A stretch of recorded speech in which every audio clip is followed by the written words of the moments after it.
Pastor, again, good to have you here. You are from? Lexington, Kentucky. Lexington, Kentucky. Now, that accent belies that you didn't start out in Lexington, Kentucky. No. I think you started out a little east of Lexington. Where are you from originally? Romania. From Romania. You know, before I get to your personal story, you said something very interesting about Romania, because I asked you before, have you gone back, you know, and how things are a little tougher now economically even than when communism was there. But you said something that caught my ear, that when back in the days of communism, when you came to the border, there were two things that they were trying to keep out of the country, and they were? Bibles. And pornography. And pornography. So when they stopped you, they checked no Bibles, no pornography. So they wanted to keep both out of the country, which, if you were caught, would give you the tougher penalty. Bibles. The Bible, yeah. Bible even tougher than, which I thought is very, very interesting. Yeah. Now, with the fall of communism and with the free market and everything coming in, you can get Bibles in. Absolutely. But pornography is also there too. Yes. Yeah. How interesting that in a time that was godless, the country was societally purer because they kept these other things out. Now with the doors open, everything comes in. You can bring in the Bible, but the devil has come in also. Yeah. Absolutely. Yeah. Tell me a little bit about growing up. You grew up in an Adventist home, didn't you? Absolutely. Yeah. My father was a very committed man. He loved the Lord more than I can say in words. Mm-hmm. I remember him praying all the time. I don't know when he got to sleep. And I remember him extremely committed to the church, working for the church. He would come from work and then go to church and do something for the church. And he would visit people, do Bible studies, take care of the choir, take care of the church, be head elder, do construction for the church, fix the broken things in the church. He was dedicated. When it was something to build, something to buy, he would always give up the money we had in the house. And he would say God would provide for us. And I remember this sentence, God comes first. Whatever we have belongs to God. We come secondly. So you grew up in a culture of a really sacrifice for the Lord. Absolutely. And your parents practiced what they preached. Absolutely. Yeah. Now, was that the first generation of Adventists in your family, or does it go back further? It goes back to my grandfather. Aha. My grandfather used to say that if we love God more than anything, if we make him first in our life, he's going to bless us, and the blessing would go to the next generation. So he would say to my father, make sure that you pass on the blessing. And what he actually did, and my wife and I try to do the same for our children, to pass on the blessing. Pass on the blessing, praise God. Now, we're talking about growing up in communist times, aren't we? Absolutely. Yeah, so your father, your grandfather were making really incredible sacrifices because what they were doing certainly was not supported by the government. Oh, no. Yeah. You could not buy something for the church. The church was not allowed to buy a chair. You would need special approval that would take months and years from the government to buy something for the church. So the church members would have to donate. Wow.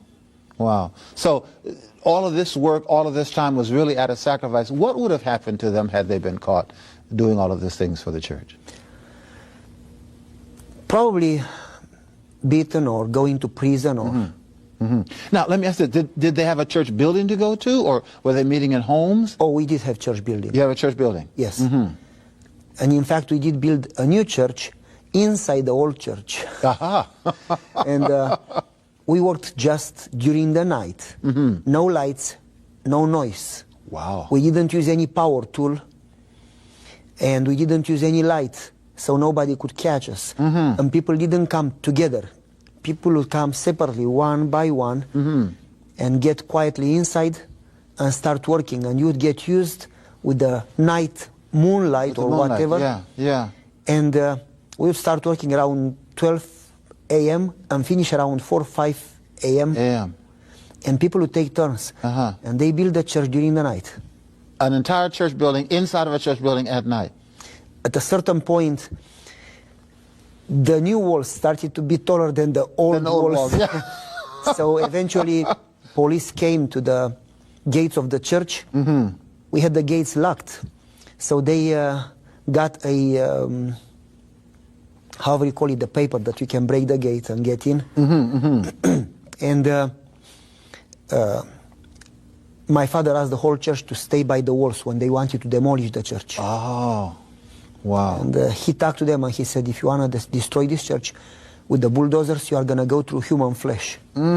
Incredible. Ourselves, our wives, our children. And you don't touch our church. Now let me ask this, because it was not illegal to have a church, but was it illegal to attend church, or illegal to... No, it was not against the law to attend church, but it was against the law to build a new church. So they didn't want you expanding your building.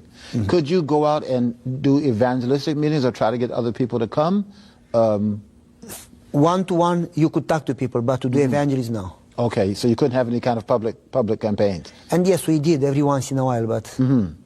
Now, what was the majority church? Was it the Catholic Church or the Eastern Orthodox Church? Eastern Orthodox. Which gave you more trouble, state or the dominant church? Both. Both, yeah. So left hand, right hand, both hit from both sides. But the church still grew. Absolutely. Yeah. So you grew up in a home really seeing people sacrifice for the Lord. When did Christ become personal for you, Pavel, one-on-one? Well, there are a few steps, a few levels, I would say. First, as a child, remember my mother and my father talking to me, telling me stories and teaching me how to pray and how to trust God and make Him a priority. For instance, the teacher would say, because we had school Saturdays, the teacher would say, you have to come to school Saturday. So I would go home and ask my father, should I go? And instead of saying yes or no, he would talk to me and make me choose. And he would say, who do you think should come first in your life? And I would say, I think God. And he would say, okay, if you don't choose God, what happens to you? I would say, probably I lose my salvation. Now, okay, if you choose God, what do you think happens to you? Probably I have trouble in school. Now, which one is more important? I think it's more important to have God. Which one is going to affect your eternity? And then he would say, what do you do with the trouble in school? I said, I don't know. He said, what do we do every time? Well, you pray. Then what do you do when you have trouble in school? I pray. I pray. So you put it in God's hands. You don't take it in your hands. So he would lead me through the process to teach me how to think for myself. Yes, he allowed you to work it out for yourself. What kinds of, I use this term, hot water did you get in by not going to school on Saturday? Oh, I got in a lot of trouble. Yeah. The teacher would isolate me in a corner and had me take every day a difficult quiz that would go not just behind all the lessons, but ahead a few lessons. And if she would catch me not knowing something, she would give me an F. In that time, the grades were 1 to 10, and she would give me a 1 or a 2. Extremely poor grade. Yes. And, I mean, she would call me names. She would say that Adventists do this and do that, all type of bad words, and make fun of me in front of the class. Now, how old are we talking? How old are you during this time? How old are you? 2nd grade. Oh, young. So you are suffering for your faith at a very, very early age. And I would go home crying, and my father would say, should you cry because you have a wonderful God, or you should be proud and happy? I should be happy. Then why do you cry? Wow. And he would tell me stories like the 3 young men in the fiery furnace. Yes. And he says, where in the Bible do you see them crying? And he would say, there is nothing wrong with crying. But when you cry because you are joyful, it's something. To cry because people talk about you loving God, there's no reason to cry. Wow. So I would go back and tell my teacher, you know what? I'm happy I believe in God. Wow. And she would say, God doesn't exist. We come from monkeys. So it crossed my mind, and I said to her, well, you may come from a monkey. I am coming from God. You said that to your teacher? She was very upset. I would think so. Praise God. Your dad must have been a very wise and dedicated person. Absolutely. Yeah. So very early on, you're putting it out there for the Lord. And I suspect those kinds of traits developed so early in your life stood you throughout your life. And of course, having read your book, I know that it's so. Because the Lord, along with doing a lot of miracles for you, also put you in allows you to be put in a lot of testing situations. Yes. Yeah. So you got through grade school. Did you have a plan as far as, because I know you've had a lot of careers, you've done a lot of things in preparation for ministry, and we'll talk about that too. But going through school, did you have a direction somewhere you were wanting to go, something you wanted to do for your life? When I was 4 years old, before school, I was in the church when somebody from the union came and gave the sermon in our church. And he talked from Jeremiah 29:11. And he said that God has a plan for every single one. The problem is that we have our plans and we care so much for our plans that we don't care about God's plan for us. And he has a general plan and then a daily plan for our life, and we should pray enough that we follow every day God's plan. So it got into my head. So I got out from the church when the church was over, under the tree in the middle of the front yard of the church, and started to pray, God, if you have a plan for me, would you please show me the plan you have for my life? And then my friend, my good friend, his name is Pitsy. So he comes to me and says, what are you doing here? I'm praying for God's plan for me. I said, well, if you pray in the front yard, people are playing, talking, you cannot have quiet time. Come inside, we eat together. He lived right there, and so I got into his house. I prayed there, we ate, and then I asked his father, how does God talk to people? And my father was there too, and my father says, well, he has many ways to talk. One of them is through his word. When you study the word, he talks to you. Yes. So I prayed again and then took the Bible, and I knew that I could not read. So I just opened the Bible and said to my father, read here for me. And it happens that it opened at Jeremiah chapter 1.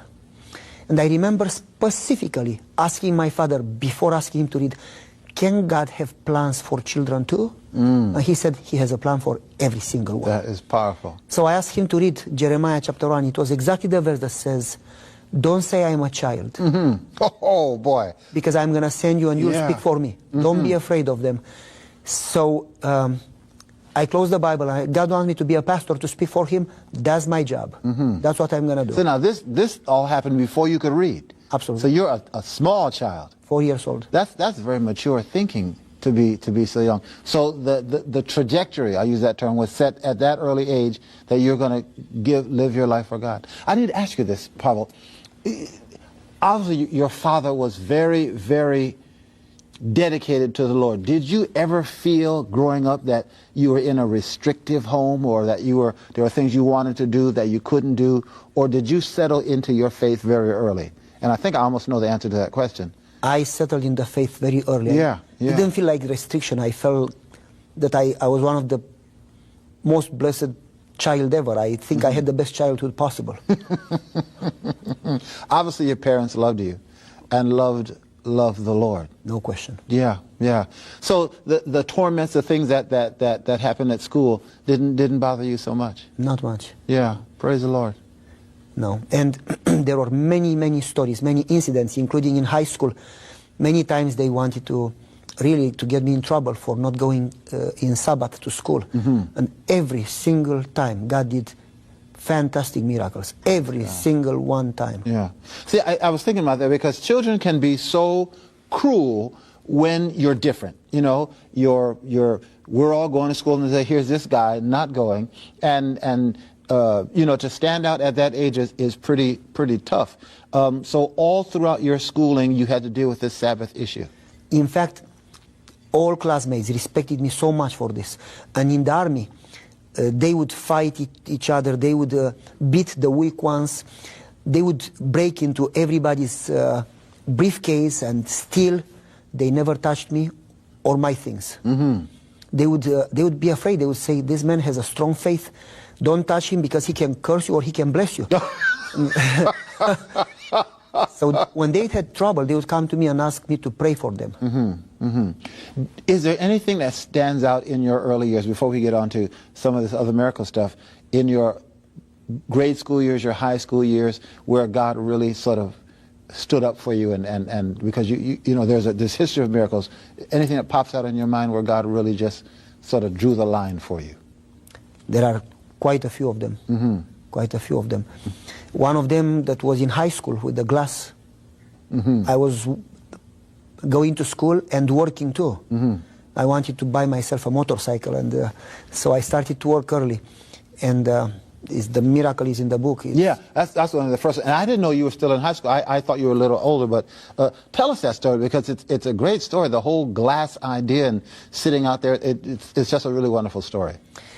I had a small shop of cutting glass, and my father taught me how to cut glass, and I did have fun cutting it. I mean, I could do anything, almost anything with glass. Mm-hmm. And I was working for a company that it was called mandatory.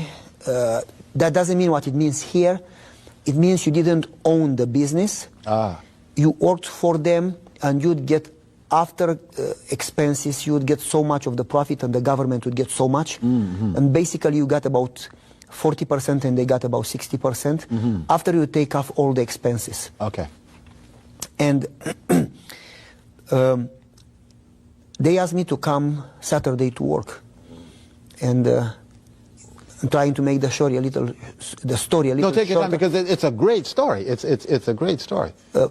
Basically, they said that people who fix their homes or they build a house, during the week they are at work. Just weekends they have time for themselves. Mm-hmm. So if I am not there Saturday and Sunday, I miss the greatest opportunity to make money for the cooperation, mm-hmm. for the institution. So their job is to keep you working, because as you work harder, they get richer. I mean, they want to keep you working. Exactly. Yeah. And I told them I made more money than many the other businesses that were there in that cooperation. Mm-hmm. And I said, I make like twice money than the others make for you. I cannot come Saturday or Sunday. And I said, if you want me, I come Sunday. Before that, I didn't go Saturday because it was Sabbath, and mm-hmm. Sunday because nobody worked, you know. Mm-hmm. So I had 2 days. And I said I would be glad to come Sunday. Mm-hmm. And they said, not good enough. We want you to come Saturday too. Mm. And I was trying to explain the president that Sabbath is my day to worship God. Mm-hmm. And God and church is important for me. And I tried to explain him, I'm willing to work harder and longer, every day, a few hours. Just I cannot come Saturday. The man got really angry. And he said, nobody ever said no to me. Mm. Don't you know how much power I have? I'm in the CC, that was the Central Committee. He was not in the CC, but in every city they had people that were over the Communist Party. Uh-huh. And he was one of them. So those people that were in the Communist Party, they had a lot of power. Mm. And they didn't have a lot of respect for the others. I see, yeah. So he said, don't you know what I can do to your life? And he said, I can ruin your life. You come, if not, I'm going to destroy your life. And I said, listen, I cannot come. And you gain nothing if you ruin my life. But if you let me work the rest of the week, I will work harder for you. Mm-hmm. He got very angry. He lost his temper. He started to scream. His face changed, totally changed. You would not recognize him. Mm. And he said, I will make you come. And I could go on and on cursing, and the words, we don't use them, but the words he said, you would not even want to hear. Mm. And so he said, I will make you pay for it. Mm-hmm. I will make you not just work Saturday, but go farther than that. And now, let me just stop you here and ask you a question. This guy obviously has the power to make or break you, to make your life heaven or hell, to destroy you. You have made an enemy. Were you afraid at that time? Did fear ever enter the equation? This guy's screaming and cursing, he is going to destroy you. What's going on in your heart right now? Afraid, nervous, what? In that time, at that certain point, I was not afraid. Mm-hmm. I didn't even realize what he can do. But what happened next made me be a little afraid and mm-hmm. wondering, what am I going to do next? Yeah. You know? Because I would have to go to the storage, we called it the deposit, mm-hmm. once a month and get myself glass, big boxes that had sheets of glass. And that would be what I would have to use and cut. And anyway, every time I would go to the storage, to the deposit, Inside there was fresh, nice, new glass. Outside there were a few boxes of glass that were stored improperly. And the winter and the spring and the summer hit them. And the rain and the snow made them that the water would go between the sheets, and then the sun would hit, and it made like a white powder between the sheets, and they were not usable. And they were like 22 sheets of glass like glued together. Like, so they're like one big brick from sitting out in the weather. Welded together. Yeah, yeah. And there were a few boxes that stayed there for a few years. I don't know how long. But years, not years. Days, years. And even the box, the wood box, was rotten, that the finger could go almost in the bottom of the glass, not the top, but the bottom that was on the ground. Yes. You could destroy the wood. It was was just rotten. Rotten. Yes, yes, yes. So nobody would take them. Everybody would take the new glass that was deposited properly, stored properly inside. Inside, yeah. Well, one Sabbath, when I didn't go to work, he had somebody bring from those boxes and put them in front of my shop. And so when I came to work Sunday, because I started to work Sundays just to make him happy, the glass was there. And he pretended, he came and said Monday, he said, when I brought the glass, it was good. But because you are not here, the door was locked. We didn't go into your shop, and right now the glass is ruined. Now everybody knew that that glass was ruined for a long time before. Yeah, from years of weather. But nobody had the courage to stand up and say something. Everybody was quiet. Yes. And he said, you have two options, he said. First option, you come Saturday to work, and it's going to disappear, and we give you good glass, and you have no problem. You don't come Saturday, you have to pay for this glass. Wow. Or go to prison. The law was that if you missed money in your shop, either you put the money or you go to prison. Okay. Well, the value was, I don't remember, around 12,000, 13,000. That was a lot of money for us. A lot of money. Yeah. So he's got you over a barrel. Either you come to Sabbath and I'll make this problem disappear, or you're going to jail. Yes. Yeah. Moreover, he said, even if you come up with the money, I'm going to give you another one and another one until I will make you beg me to work Saturday. It's not going to go away. So I didn't know what to do. I went home and I started to pray that God would solve the problem with the glass. And my father called me and he said, what is the matter? And I remember specifically after I told him the story, he said, well, what are you planning to do? And I said, what do you think? And he said, no, I want you to tell me what you want to do. And I said, I don't want to work Saturday. And I said, okay. So what is next? Well, I'm going to pray. And what can God do for you? And I said, he can deliver me. And what if he doesn't? I said, well, martyrs lost their lives.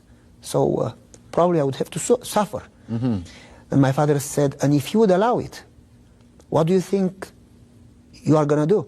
And I said, well, Joseph was in prison. Probably God can use me there. And so we had a conversation, and he said, are you ready for it? And we prayed together. And my father said, be kind, be polite, be respectful. But if you made a decision, stand your ground. Yes. Don't be afraid, because you have a powerful God. So I remember going back to him and talking to the president, excuse me, and saying, you can ruin my life, or you can let me go free, and I will work even harder. But I'm not going to come Saturday. So you do whatever you want. I made up my mind. And you were prepared for whatever consequences that statement was going to bring on you. And I said to him these very words. I said, if God wants to save me, he can save me. If not, I'm willing to go to prison. I'm willing to lose my life for God. Wow. He said, you don't know what you talk about. First, secondly, and when he said you don't know what you talk about, he said, you don't even know how prison is like. You are going to be sorry. And then he said, secondly, there is no God who can save you. You said, if God wants to save me, there is no God. I want to see God. Where is God? Show me God. And he started to scream, hey, God, come here. I want to see you. Do you have the courage to talk to me? Come here. And then he said, you see, he doesn't come. He's not going to come for you. There is no God. I want to see what God can deliver you from our hands. So I went back home and I told my father how it worked. And my father said, now it's not about you anymore. Right. Now it's about God. Very true, because he affronted God. He was beyond you. He looked up and shook his finger in the face of God. And my father said, Yes, now this is the way you got to pray. Don't ask for deliverance, and don't ask anymore even for strength that you prayed before. Ask that whatever happens to you is not important anymore, but ask that God's name is going to be glorified, because there are a lot of people there Yes, yes. that heard that statement. Pray that those people will know that there is a God. Amen. Your father is a very wise man. So we prayed, and then I prayed a lot myself. And I said, God, you know what that man said?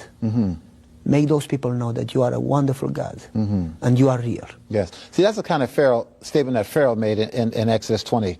Who is your God? Who is this God that I should obey him? You know, and when you make that kind of statement, you really kind of, to use modern language, you're kind of calling God out. You know, you're kind of, God then is going to have to introduce himself in such a way as to get you to understand who he is. So your father was right. He did take you out of the equation. Now it's between that fellow and God. You are just the instrument through which God is going to work. He took a little longer time to explain it to me. He gave me the example of Moses. He said when people made a golden calf, Moses went before God, and God said, let me destroy them. And Moses didn't say, oh, just forgive them and bring them to promised land. Moses said, they are a stubborn nation. They deserve to die. Yes. But what are the nations going to say about your name, about your promise, about your love that you cannot deliver? So do it for your name's sake, for your glory. And my father said, now it's about God's glory. Wow.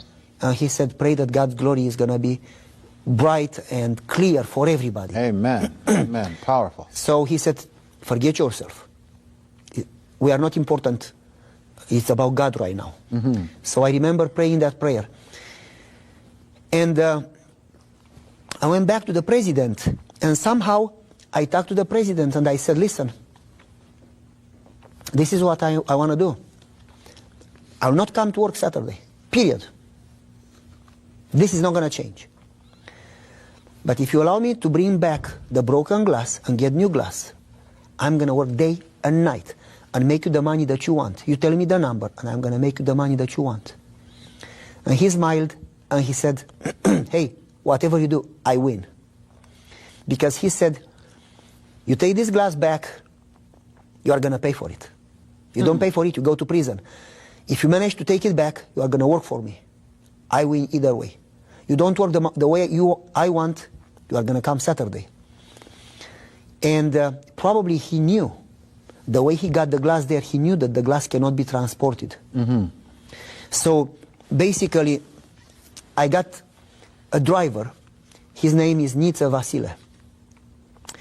Paid him, and the driver came with the truck, and the truck had a small crane, very small, like an arm. Right. And the boxes of glass were 220 meters long, 180 tall, and 22 sheets of 4 millimeters thick each one. This is big. This is a big box of glass. Absolutely. Yeah, it's very large. 22 sheets of glass inside. Extremely heavy, extremely big. Yeah. And the wood box had like two shoulders, one here, one here. And you'd put one cable here, and then hook it from the middle. Hook it from the middle. Pull it up. Pull it up. Yes. Rotate. And put it down. Put it down in the truck, and it would have to stay vertical. You could not incline it. Probably the way he transported it was inclined because the bottom of the box was rotten. It was rotten, right. It couldn't hold the weight, sure. But I was not allowed to do that because when you put it horizontally, the glass would crack. I see. So it has to stay vertical. Has to stand up, yeah. So the driver put the cables, and when the crane lifted up the glass, when he started to rotate, the bottom of the glass, the bottom of the box, broke. And the glass, several tons of glass just came out. When those tons of glass, the bottom breaks and they go out, nothing could stand under and stop them. It would kill anybody. The next In fact, several people, if they tried to stay under, it would have killed them. It killed them all, sure. You're talking tons of glass of weight. I Yeah. didn't even have time to pray. Yeah. Because somebody may say, what did you do? Nothing. The glass stopped in the air. So here is the box. Here is the glass. And the box is moving empty, light in the wind, and the glass stands still. And it's like the earth stood still. People were walking on the street, they stopped. The driver is like stopped moving, stopped breathing. The president, the secretary, all the ladies that were working there, all the people that were working there, everybody stopped moving. I was looking and I could not believe what I see, and my knees started to shake. It was something beyond imagination. Yeah.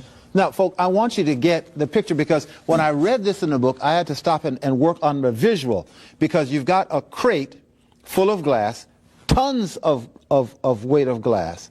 The bottom of the crate falls out, and then the glass, instead of falling out, slides out halfway or so, and then just stops. So there's nothing supporting that glass, because the bottom of the crate has fallen. So basically, the Lord has suspended the glass in the air, and it just won't fall out. It defies credulity, you know, that God would do this kind of very public miracle. And as you said, you didn't even have time to pray. What, I don't even know what question to ask, except what was the expression on the people's faces? What was going on at that particular time? I cannot even describe it. I thought before this happened, I thought if it breaks, I don't have the money to pay, I'll go to prison. And I pray, God, please do something that your name would be glorified, and do something that I will stay strong. But it didn't cross my mind that anything like that could happen.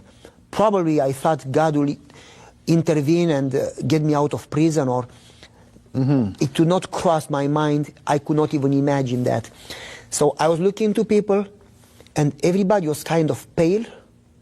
And this is very strange. I cannot describe it. It's like everybody was frozen. It's like everything was stopped. Nobody would even blink. Nobody would move. They were like they could not believe. They could not even think that it's real. And I remember for a few seconds it was quiet. Nobody moved. And then the driver looks to me, and he was yellow, pale. And he says, "What do you want me to do?" Oh, praise God. Yeah. And I said, I don't know. I said, I don't know. So he went to the, however you call it, to the crane back, and he lowered the box. A little lever, and you imagine the box coming down and the glass going in. So it just sat back down on the glass? The glass was frozen, and the box would go down until all the glass got back totally in. And then together went down. So this happened in the air?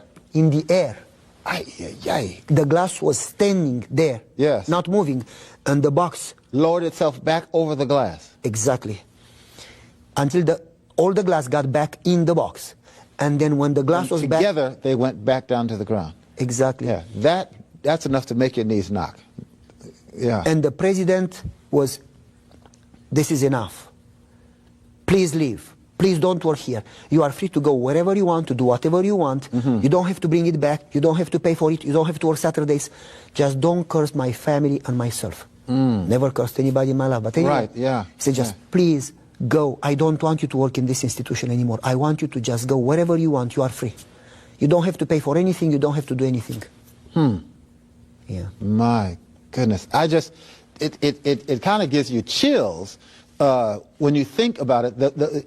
It is enough for the glass to be suspended in midair, but then when he's lowering it, the glass freezes itself and the box settles back down on the glass, and together they go back down to the ground. That at the end of the day, what did you go home and tell your dad? I was in shock. I told him, and my father smiled, and he told me one of his stories. But I said, "I cannot believe that God would do that for me." And my father said, "Well, there are two things that you have to remember. First, that it was about God's name, in his honor. And secondly, that he says, I give nations for you. I give people for you. Yes. He loves you to the point that he gave his son. This is nothing. Incredible. And it's true. It's about God's honor and God's name.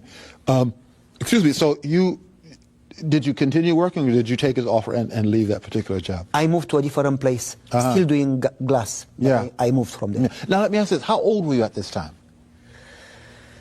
Somewhere around 16, 17. Did that particular incident change your mind as to what you wanted to do life-wise, or are you still trying to decide what you want to do? Because I knew your father told me that your father told you a cute story about all of these other vocations that you had really were sort of fertilizer, for want of a better term, for ministry. Were you thinking ministry yet, or was that still something off down the road? It was on and off. I had my times, when I would want it, and my times when I would not even think about it. I want to just stop here because it's such a singular miracle. Sharon says a miracle is something that happens beyond logic or reason, and that certainly was beyond logic or reason. She says God doesn't judge a person on the outside; He looks on the heart. That's for no respect of persons. He visits miracles into our lives so that they may be examples for others around us and bring them closer to God. And that certainly fits this first of many incidences in your life, that God would do such a singular miracle in your behalf. So thank you, Sharon. Betty says to me, it's the divine intervention of God into my life. And I think it's very, very true. That's Betty from Ohio. It is a divine intervention of God into your life. So you moved to another place and you did more glasswork. Yeah. There was a time in your life when you had to deal with going into the service. And I do want to go into that because military service was mandatory in Romania, wasn't Absolutely. it? Yeah. Yeah. Now, I know there were some differences if you're going to go on to college or if you were not going to go on to college. Walk us through that. Well, I want to specify first that right now it's easy to talk about. But every time when we go through challenges, until the miracle happens, it's not easy. Yes. It requires a lot of faith, a lot of patience. Faith that we cannot say that we have, patience that we cannot say that we have. So it's kind of, I remember going to my father and saying what to do, and he would say, God takes you by hand if you keep his hand, and he would say he will give you strength for the day, every day. Wow. He would say these very words, don't live alone. A day without God is a day that you lose. Yes, you lose. Wow. He said it's a last day for eternity, so never live alone. So basically for the service, you were not allowed to go to a university before you would be incorporated for service. It's like you would have to go to the commissariat, was called. I don't know if there is a word in English for Commissary, that. it's close, yeah. And they would decide if you are healthy enough to do service or not, and they will give you a paper, incorporable or non-incorporable. Oh, that's a little different, yeah. And if you, unless you have that paper, you could not go to any school. Now, you didn't plan on doing this, but you've got to tell this story. You said that when you told your story of the glass, your father told you a story. Yes. Recount that story, please. Well, he was selling books, canvassing, and that was against the law. And they would catch you, you would go to prison for the rest of your life, probably. And he was avoiding main roads. And he, together with his friend Benjamin, they would go by the road through the forest, and they took, instead of the main bridge, that the police could catch them, because people from the previous village, some of them would say, hey, there are some people selling religious books. So they would have to stay away from the road in order to avoid the police. So they took a different bridge that was old, narrow, over a gorge, pretty deep, rocks, water down.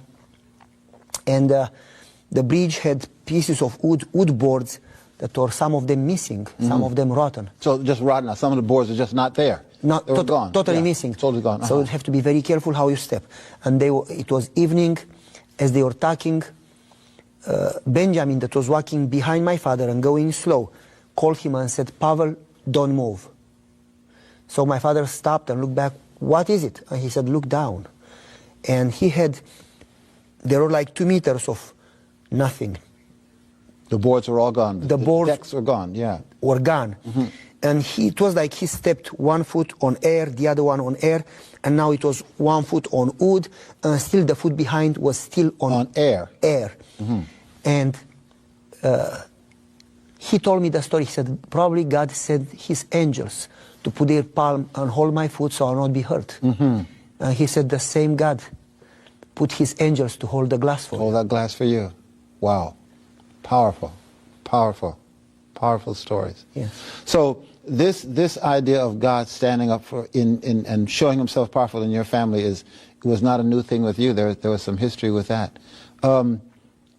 But you went to the army, and we're going to do some of the stuff in just a moment, but you ran into some problems with army service also. Absolutely. Yeah. There are many of them. One of them,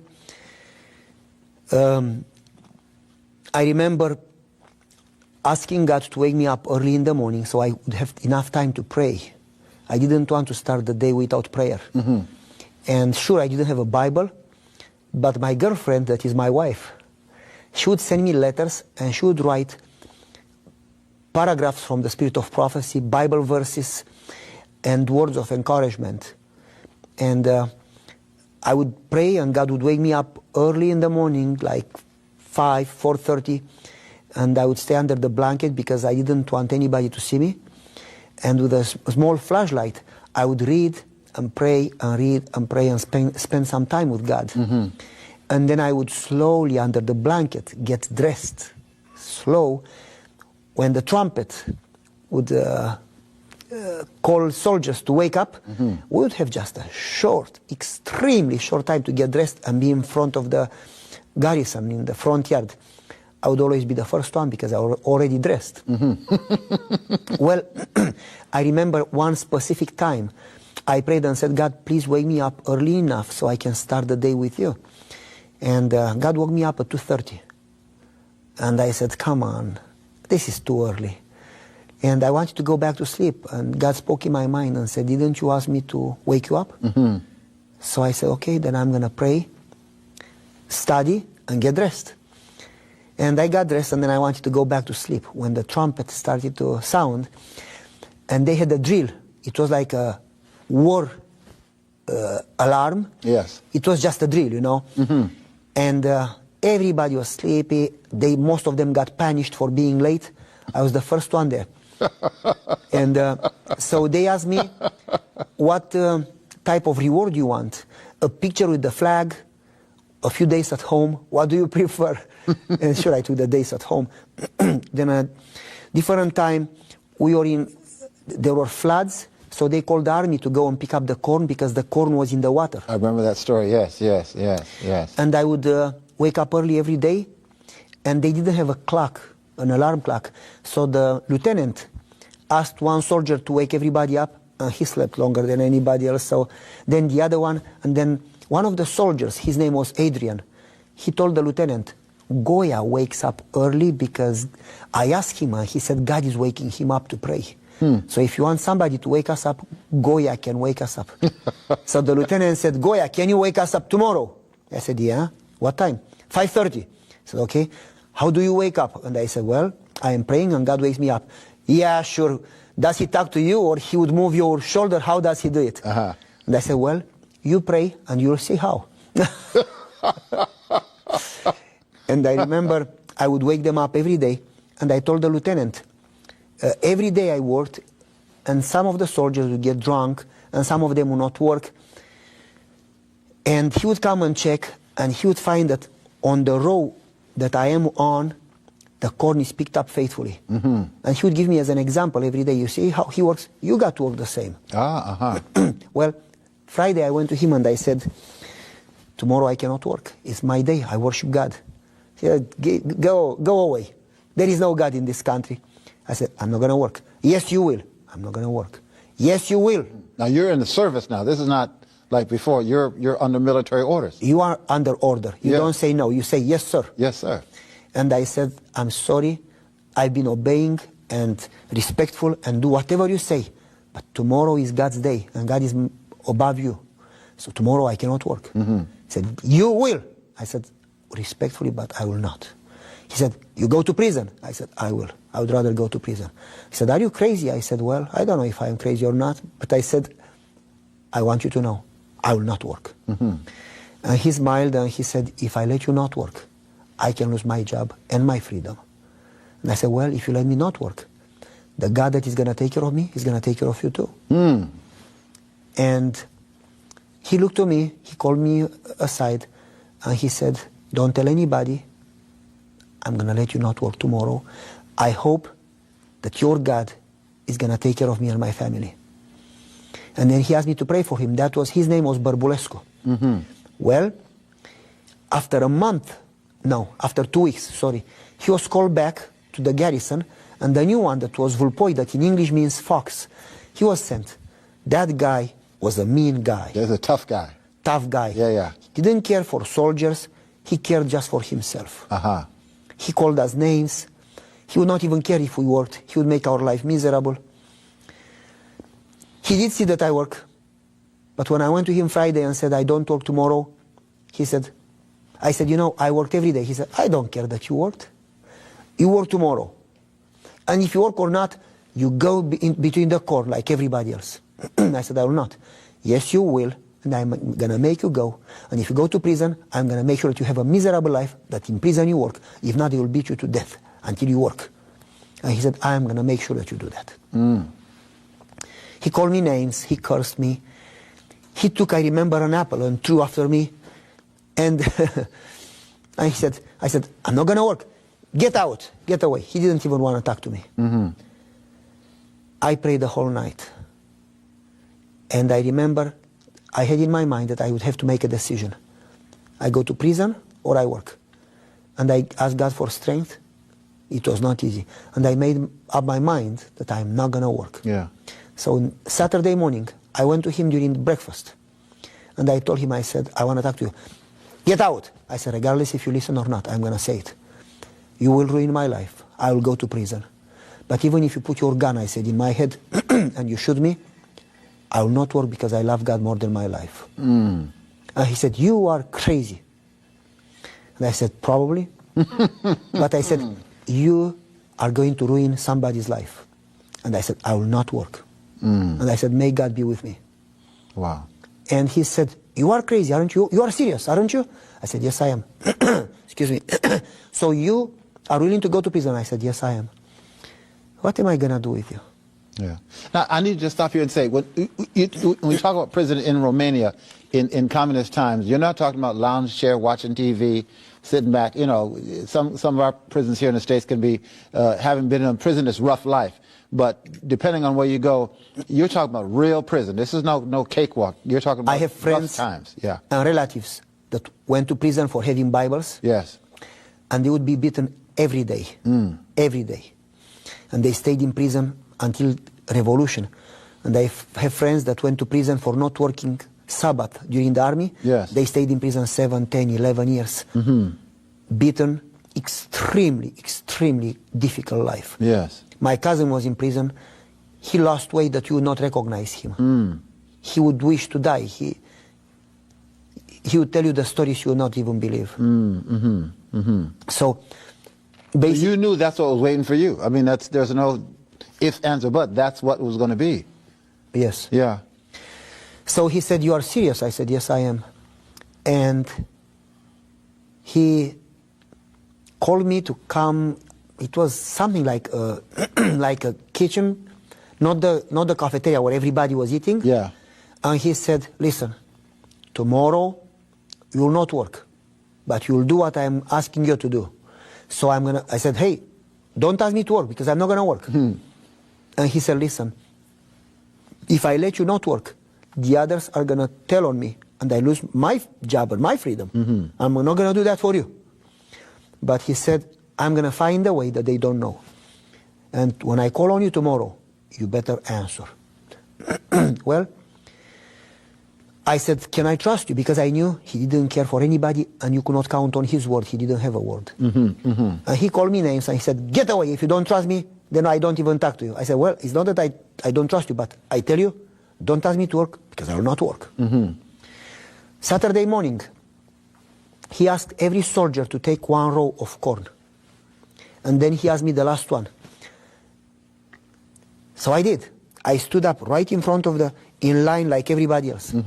Now he said, soldiers, go ahead, straight forward, start picking corn. And he was waiting to see what I do.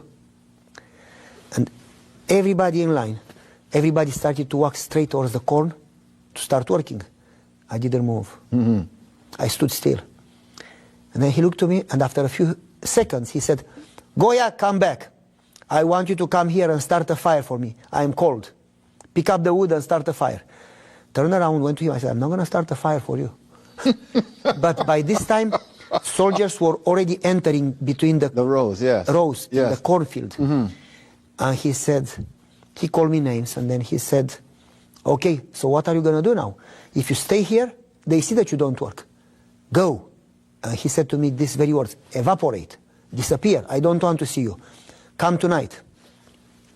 So I walked into the forest, walked until to the next village. And I asked, where is the Adventist church? And I went to the church. Wow. After the church, some church members took me home and gave me good food. And after sunset, after having prayer and everything, went back to the forest. Yes. And he said, so, how was your day? I said, it was great. I said, if you touch something, I'll make your life miserable. Don't tell anybody anything. So the soldiers would come to me. So he called you back? Yes, he did. What did he ask you to do? I said, well, I cannot tell you. Wow. Was it bad? I said, well, I cannot tell you. And they never knew. And they never knew. Same second Sabbath. However, after a month of corn, we went back to the garrison for instruction. And it was a different one that was in the Communist Party. Tufan was his name. He was a mean man. He was shameless, godless, and almost like demon-possessed. He was extremely, extremely bad. He came to me and said, I know who you are. I know what you do. I know what you talk. I know what you eat at home. I know every second of your life. I know what you talk in the house. And he said, I'll make you eat pork. I'll make you drink. I'll make you work Saturdays. I'll make you curse God. If not, I'll terminate your life. Not just your freedom. I'll make sure that you don't live here. Isn't it interesting how the Lord allowed you to go over this ground again and again and again, and how the devil put extremely belligerent, mean-spirited, anti-God people in your path, and yet God proved himself faithful every time. And when you read the book, you almost can't wait to get through one miracle, one story, to get to the next one, because there is this consistent God showing himself powerful each and every time. So you go from one bad guy to a worse bad guy, now to a worse bad guy. So walk us through that story. I remember my father saying, the greater the challenge, the greater the miracle, yes. as long as you are in God's hands. Now, this guy called me to, meanwhile some things happened. Meanwhile, soldiers used to steal from the storage room compasses, shoes, tools, and sell them to buy alcohol. And they would ask this soldier to guard, to protect, and he himself would steal, and then they would ask a different one. Eventually, my friend Adrian went to them and said, if you ask Goia, nothing is going to disappear. This guy is honest. So they asked me to oversee the storage room, and when the soldiers would come for fresh sacks, I would say, you bring back the ones that you stole in the morning, and I give you new ones. So things started to come back, and nothing disappeared anymore. And then something happened that the driveway was broken. It was paved with nice stones, like square, I don't know how to call them. Very nice, you see in old cities. Like cobblestones, we used to call them. Yes. And they didn't know how to fix it, and I fixed the driveway. And then I remember the museum. It was a very old garrison, built in 1500s by one of the kings, way hundreds of years before. So Alexander Jan Kuza was the name of the garrison. So they asked somebody to fix the museum, and they didn't know. So I did it. And all the old weapons and swords and things, I covered them in glass, made kind of boxes of glass, covered all the old inscriptions, and just by God's grace, I made it beautiful. And then the thing that holds the curtains over the commander, the chief of the whole garrison, Yes. over the door, that broke and almost fell onto his head and almost hit him, you know. So nobody knew how to fix it, and I did it. So there were several things that happened that God used me to help there, you know. So eventually, one Sabbath, during some Sabbaths I would hide in the bathroom.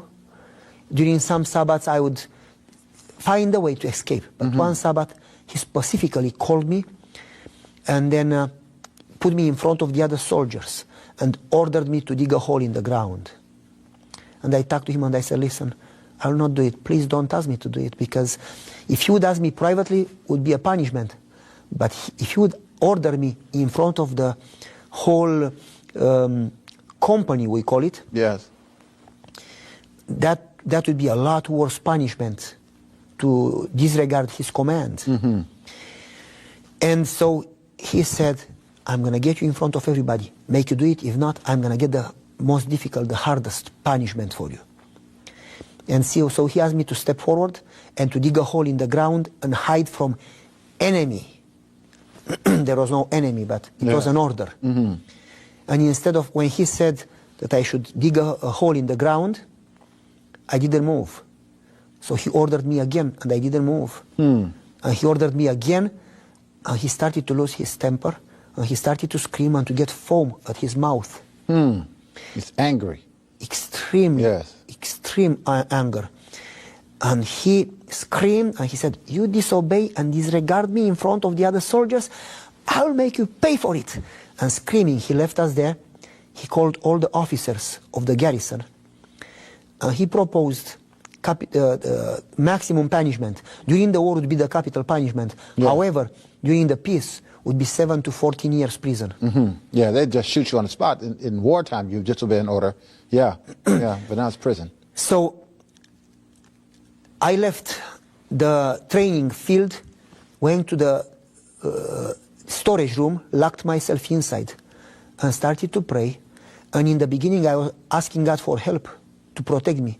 But as I was praying, it came to my mind that God should be the priority, God's honor, God's name, and that I should ask that whatever happens, just that He would give me strength and peace and faith. Amen. So I was praying for faith, and as I was praying, He gave me peace. Praise I remember God. I started to read paragraphs that my girlfriend sent me and started to sing songs. And as I was praying, somebody knocks in the door. It was a sergeant. His name was Chuchu Vasile. No, I'm sorry, Chuchu Marian. It's a long time since. Yes.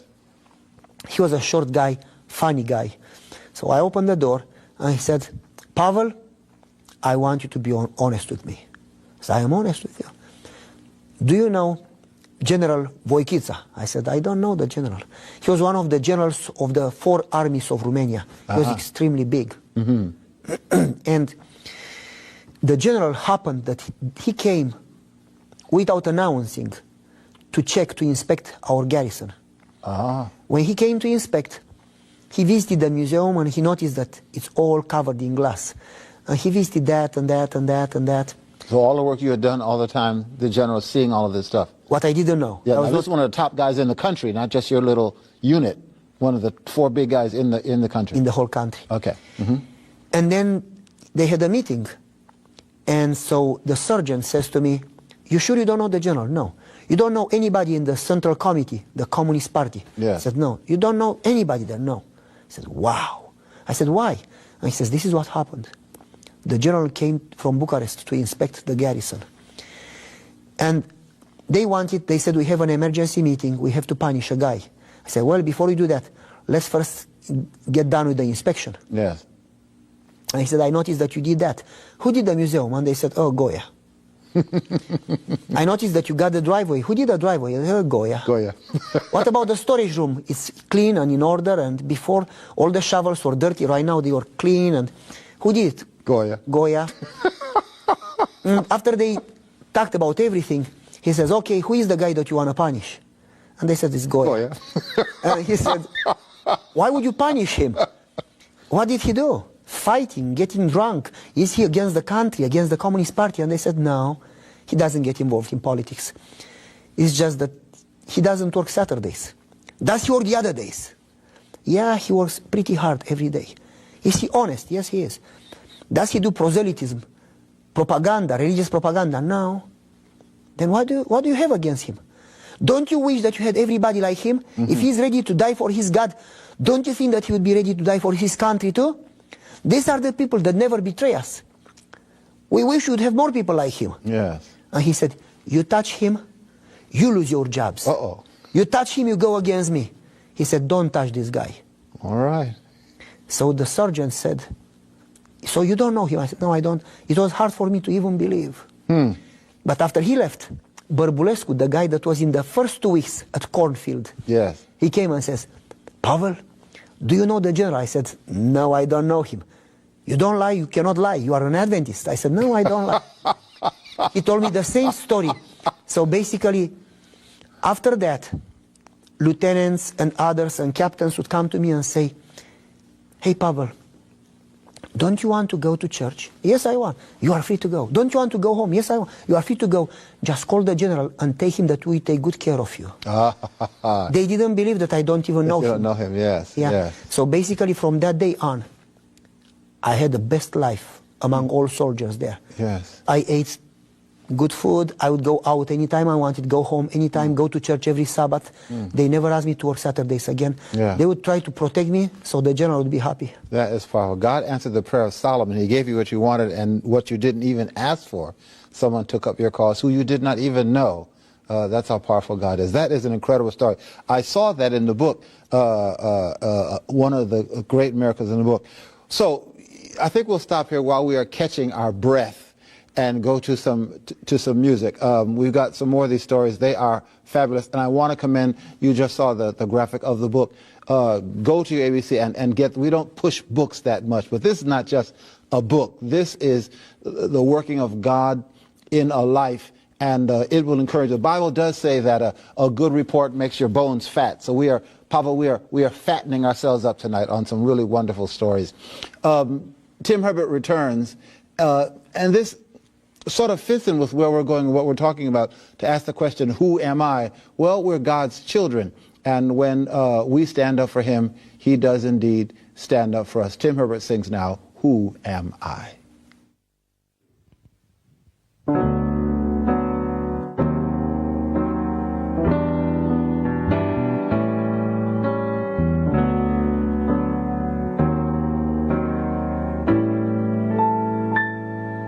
When I think of how he came so far from glory, came and dwelt among the lowly, such as I.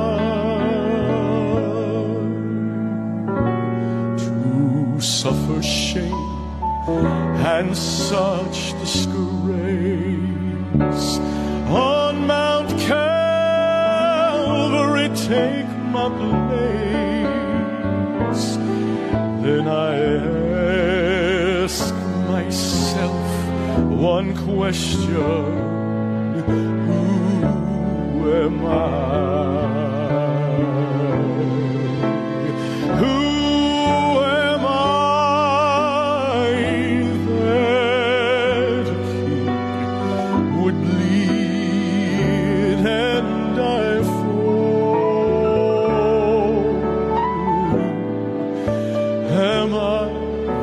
That he would pray, not my will thine flow. The answer I may never know, why he ever loved me so, that to an rugged cross he'd go for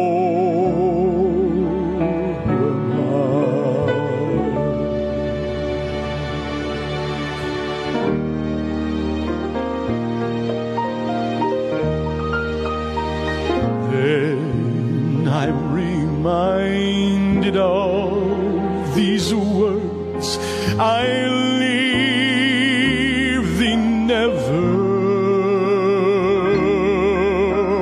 Just be true, and I'll give to you new life forever and forever. Oh, I wonder what I could have done to deserve God's only Son to fight my battles until they're won. For who am I? Who am I that a king would bleed and die for? Who am I that he would pray, not my will thine throne? The answer I may never know, why he ever loved me so, that to an old rugged cross he'd go. For who am I?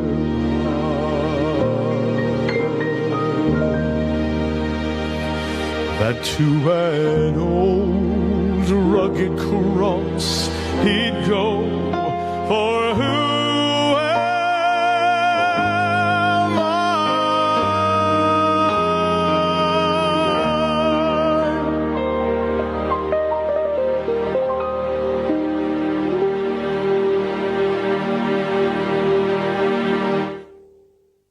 I?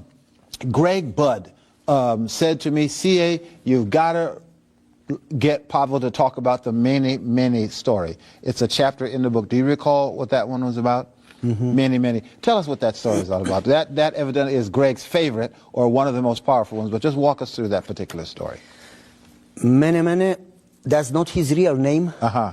He was one of the children. He was not a child. He was 19 years old, but he looked like a child because he was short. He had quite a few disabilities. He was handicapped. Uh-huh. He was unable to speak well. He was unable to walk well. He would walk sideways, not use properly his right hand and his right leg. From an extremely poor family. He was begging on the streets.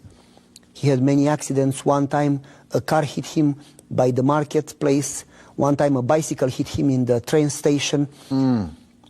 He would not look left and right when he would cross the street. He would just run somehow. Yes. And so anyway, I remember coming from my sister driving the car, getting home, and planning to get gas, and the next day morning to go to the conference for the meeting, for the pastoral meeting. It was a crisis in the country. There was no gas, so you'd stay in long lines to get gas. And the gas was limited. It was a ratio. You would get so much gas a month. Yeah. And basically, I knew that if I wait until the morning, I may never get in time to the pastoral meeting, so I would have to go now and get gas. And then, so there was no gas station within the town. It would be outside the town limits. The night before, I had a dream. And usually I thought I never dream. I thought just my mom dreams. But I would sleep so hard that I probably would not remember the dreams. But that night I woke up crying because in my dream I hit a child with my car and he had blood all over coming. And so I woke up and I told my wife what I dreamed. Well, that day after I got home, my wife was cooking, cleaning. I got in the car and went to the gas station. As I was exiting the city, there are two curves is like an S on the road. Yes. And you cannot see what is behind because of the trees. Yes. And everybody was driving extremely slow. In front of all the cars, there was a horse-pulled wagon, and the wagon was filled up with wood for fire. And the horse-pulled wagon was going so slow, Yes. and no car could pass because they would not see what comes. On the other side, coming at you, towards you. Yes. Yes. Exactly. So they would have to wait, and after the two curves finally pass, when they had visibility. Well, so I had a stick shift. So I put the car in first or second gear and go slow. I remember after the curves, cars started to pass. So when I got to the next one behind the wagon, I passed, changed in the second, changed in the third gear, and there were cars coming from the other direction on this two-lane road. Yes. It was a truck that came, and when the truck was parallel with my car, from behind the truck, Mene jumped right in front of my car. Wow. So probably after the truck passed, he started to run. Yes. Never thought about the car coming the other direction. Never thought about exactly. Yes. Yes. And he didn't jump 2 meters ahead or 1 meter or right in front of the bumper. I didn't even have time to push the brake. Hit him. So you hit him full force, no foot on the brake at all. And then I pushed the brake, but it was after I hit him. Yes, you hit him, yeah. He went up, he came down, and the car, while stopping, hit him again. Oh. And threw him by the side of the road. And he also hit the curb of the side of the road. When you had your dream the night before, did it happen as you saw in your dream or fairly close? So you saw it pretty much as it happened? Exactly. My soul. And so I didn't know what to do. Stopped there. A few cars stopped. In that time, if you would wait for the ambulance, I'm sorry to say, but the pizza car would come faster than the ambulance, you know. They would never come. So usually what people did in that time, they would put him in the car and Just take him, yes. Put him carefully, run him to hospital. Yes. So somebody stopped. I remember an old red car, got him in the car, run him to hospital in that town called Red Steel, because it was a steel factory there. Yes, yes. And from that town, it happens that one of the doctors, one of the physicians, was my neighbor. And they looked at him and they said, we cannot deal with him. It's too, how to say, the damage is too big. Too great, yes. Too great. Yes, yes, yes. So they put him in an ambulance, rushed him to the next city that was bigger, to Caransebeș. And there they said, we should send him to Timișoara, to the biggest city in that area. However, they said it may be too late. They did the X-ray, and I remember specifically when they put them on like a box that has glass, and behind the glass some lights that you can see the X-ray. And they put the X-ray, and I remember specifically doctor saying, brain hemorrhage, spine broken in 2 places, right lung broken, and hemorrhage in his lung, arm broken, shoulder and hip both broken, and leg broken in 2 places. How fast were you going when you impacted him? Do you have any idea? Around 50 to 55 kilometers per hour. But the impact was so short and so strong that Yes, yes, yes. it was not that I didn't have time to slow down at all. And I hit him twice. Yes, yes. The other things, the hand, the shoulder, the leg, the hip, they would heal the problem with the brain, the spine, and the lung. That was the worst one. Yes, yes. Because he could not breathe. It was blood in his lung, and you could hear him gargle into his own blood, you know. And so they put him to life support, and in just short time, the heart, the flat line, they call it here, yes. yes. flat line came, and Yes. they checked his pulse, and he had no blood pressure, no pulse. the heart stopped, and they just covered him. I remember the doctor declaring him dead, you know. Can I ask you at this moment, because I've read the end of the story, what were you feeling just now? You hit somebody. It wasn't your fault, really, but that doesn't free you from the trauma of having... In the beginning, I was calm. But as time would go by, I started to shake, and I started to think about it. And I had in my mind that I would rather die myself than to know that I took somebody's life. Yes. I could not bear it. And I started to think about me being a pastor, and people being so superstitious, you know, and sometimes so much prejudice around. People saying the Adventist pastor killed that kid, you know. Yes. So I started to pray, and I remember one of the doctors, some of them knew me there, and one of them coming and saying, "Pastor, it's not your fault. Nobody's going to do anything against you. It doesn't help to pray anymore. You could have prayed when he was alive. Right now, it's too late." There were nurses, there were doctors there, everybody trying to save his life. And he says, right now, it's too late. He's dead. Nobody's going to bring him back. Not even God can bring him back. What I don't agree, because God is the one who gives us life after all. Oh, yes. He's the creator, you know. Yes. Well, they asked me to leave. They said, no reason to stay here anymore. He's dead. I went home, and my wife and I prayed the whole night. We did not sleep a second.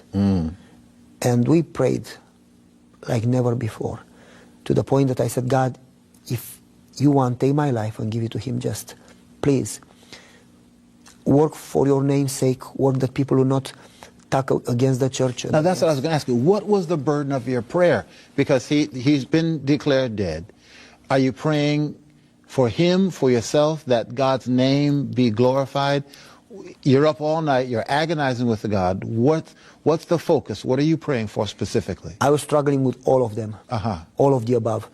I was struggling with the fact that I killed somebody, and I was struggling with the fact that the church is going to suffer because of me, and God's name is going to be, I don't know how to say it in English. Yeah. Misrepresented or... Well, we'd say dragged in the mud. Thank you, dragged in the mud. Yeah. And so I prayed for all of the above. And basically I said, God, just find a way that the church is not going to be criticized over the news, over the papers, over the, you know, and it's not going to affect the church, and your name will not be, and, you know, you will work in this area. And I pleaded with God and prayed the whole night, literally prayed hard. I remember one more time I prayed that when my son had an accident just 2 years ago, the same, you know. So I actually, excuse me, my wife and I prayed the whole night until morning. And in the morning I went back to hospital. And he was in the bed, sitting and eating. And the doctors were talking that when the man came in the morgue in the morning, found him sitting on that cold table, concrete table, and the guy started to run and called others, and they came, and they decided that he had clinical death or a very deep coma. I don't know how you call it. I don't know what that is, but anyway, that he was not totally dead. But the problem they had was the X-ray. They would analyze the yesterday X-ray and today's X-ray. X-ray, yes. And they would say, you can see it here, brain damage and hemorrhage. There is no brain damage here. Broken spine, there is no broken spine here. Broken lung and hemorrhage, there is no broken lung and hemorrhage here. Yet his bones were still broken, the hand, hip, shoulder, and leg. Yes, but the life-threatening, serious stuff was gone. Moreover, the big problem was that they could not explain is this. He could never talk before. He was he was a mute. He could not speak. He did speak, but he was I forgot the name when you say, but you know, when you repeat.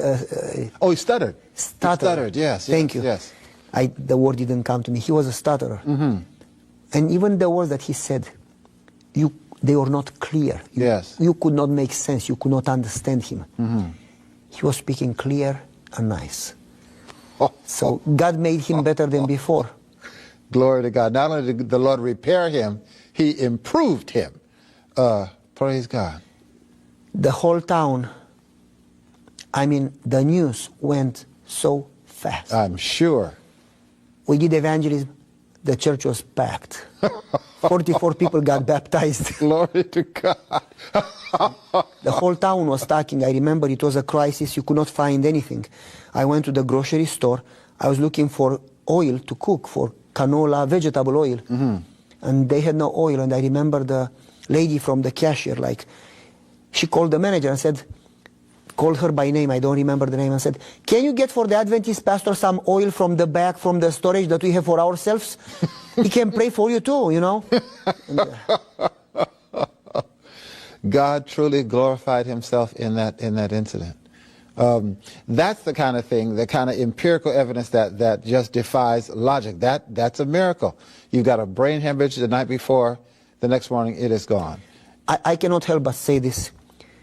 The same God that split the sea before and did so many miracles in the Bible, he never changed. No. And he is here to work through us, to use us, to help us. Yes. And many times we don't even have the courage to ask more than we can do ourselves. Very true. And many times we don't trust him enough. And it's like the paragraph that says that we should ask him big things, not small things. Yes, yes. And this is a big thing. This is a big thing. And I think the focus of your prayer was, Lord, glorify your name. Just glorify your name. You know, show yourself powerful in these things. And of course, when you ask that prayer, that's the kind of prayer that God's got to answer for his own glory. What a powerful, you know, I've read that story initially, I ran across it again today in preparing for this show. And every time it sends chills up and down my spine. It makes you so humble that we serve a God who will go to those lengths. This kid was gone, and God brought him back and improved his speech. What a wonderful, powerful witness, testimony for the church and for the love of the Lord. And of course, for baptisms, that's proof enough. Powerful. I've read this book twice. Once, quite a bit ago, and sort of skimmed through it today. Tell me a story that's not in the book, because I know things are happening even to this day, but outside of it, because this book is one point in your life. Your life goes on. You're pastoring today, successfully pastoring, something that's not in the book. There are several of them. I want to give one that is a little funny, about our grand caravan, about our car. And I remember we decided we are not going to ask God for anything that we don't use for him. Yes. So if we would buy a car, we would pray that we would use that car primarily for God and then for ourselves. And if we would get a house, we would use the house first for God, and we will never ask God for anything that we cannot use for him. And for instance, we got our first furniture. Church members would come over, they would come with children would jump on the new couch. I would get my ears red. My wife would know when my ears are red, it means I'm tense. So she would call me in the kitchen and she would say, calm down. And I would say, don't you see the children? They jump with the shoes on our new couch. Yes. And my wife would say, didn't we pray that our primary use would be for God? Aren't these children more important than our couch? Don't you want to gain their friendship and to save them and their parents more than to save your couch? And I would say, honey, you are right. So my ears would cool down. I would go back to the living room and just pretend I don't see it. And in fact, some of the parents mentioned that, and they said, we cannot believe how much you love our children, how patient you are. They didn't know the story, but anyway. The same with the car. We got a Dodge Grand Caravan that we prayed that we use it for God. We basically used it more for my wife's job. Not much for the church. And somehow the transmission broke. We got a second-hand transmission, paid the labor, paid the transmission, got it fixed. Just 3 months later, it broke Again. I hated the car. I mean, who wants to spend so much money? If I sold the car, I would not recover that money. Sure. We got a new transmission again, second hand. Paid the labor again, fixed it again. And I said, I'm not going to use the car again. Yes. Put it for sale. Hopefully somebody's going to buy it. Yes, yes, yes. And I started to pray, God, help me sell the car. Help me sell the car. Nobody called. Like, everybody knew that my car has a bad transmission. Nobody called. After 2 months, put it in the newspaper, put it on the cable, on Craigslist, put even on the windshield a paper that is for sale, lower the price. Nobody called. I got so upset. And I remember coming to my mind what my father said, that whatever is not for God should not even exist in our life. That we have no reason to live if we don't live for God. And it came in my mind, you want to sell the van, but you do it for yourself. So I was driving the van from Beloit to Janesville, Wisconsin. Started to pray a different prayer. I said, God, I'm not going to ask you to sell the van. I'm going to ask you one of the two things. If it sells, give it to somebody who is going to use it for you. Yes. If it doesn't, help me from now on to use it for you first. Yes. And then for ourselves. Yes. I finished the prayer. 15, 20 seconds. My cell phone ringed. It was one of my church members. She said, Pastor, do you still have that van? I said, yes, I do. And she says, I want to buy the van. I said, well, you know that I had some transmission problems. Yeah, I know, don't worry about it. I said, why would you buy the van? And she said, I want to drive people to evangelism who don't have transportation. Oh, and she had God. the Dodge Neon. That was a small car. Yes, yes. She said, there is no room in my car. I want to drive children to school, so I want to use it for God, and I need a van. Yes. And she said, how much you want? I said, well, that's the price. But I said, how much you have? I said, I have this money. And that was kind of half of my price. But I said, listen, pay whatever you have. That would be enough. She was happy, and I trusted the Lord. I was happy with it. Many years after, the car didn't break again. The car kept going and going. Because it was in the Lord's hands now. So it didn't break down again. Praise God. That is a fabulous story. God is so good. I want to, before our time gets away, because I'm looking at the clock and we're slipping away, you have talked a number of times tonight about your wife. Tell me a little about, she must have been a woman of great faith. How did you meet her? This is a long story. I put my eyes on her when she was 3 years old and I was 6 years old. Okay. That's a good early start. And I said I like her and I would like to marry her. And basically, my sister would say, you don't know what you talk. You are going to change your mind many times. Yes. Well, I kept watching her. And when we were in about, I don't remember, sophomore or whatever in high school, I started to talk to her. And I remember one time I had a handkerchief that I used some spray like Giorgio Armani that I didn't use. I kept it just for her. I noticed her crying and I just gave her the handkerchief and somehow got her attention. Smooth guy.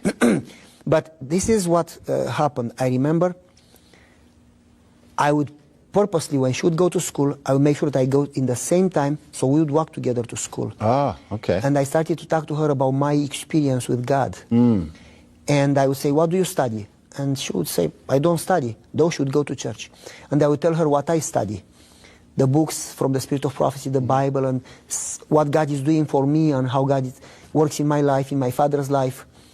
And she would listen, and we got closer and closer friends, to the point that we started to meet and study and pray together. Praise God. And she started to study alone, and we would, everyone at his house, study at the same time. We would wake up at 5:30, pray in the same time, study in the same time, same book, same chapters. I see, you're together. And then we would meet in the garden of the school and share our thoughts.